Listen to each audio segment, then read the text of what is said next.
ওমর বলে সবাই একটু শুনে যান।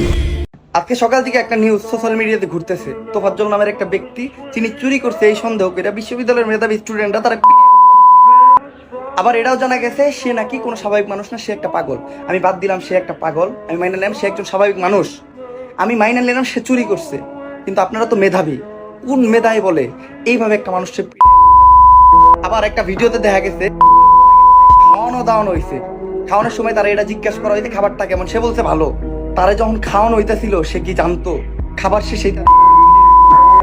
আর আমার কথা হইলো মারবি যেহেতু খাওয়াই লিখে, ওই তোফাজ্জল নামের বড় ভাইটাও আমার করে প্রশ্ন করতেছে যে তোরা যেহেতু আমার মাইরে ইলেবি দিলে খাওয়াই লিখে।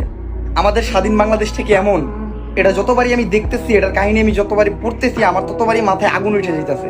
তো বাংলাদেশের যে প্রশাসন, সবার কাছে আমি রিকোয়েস্ট করতেছি, এটার একটা সঠিক বিচার করা উচিত। আমাদের মানুষ বানায় পাঠাইছে, কিন্তু আমরা মানুষ হইলাম কই?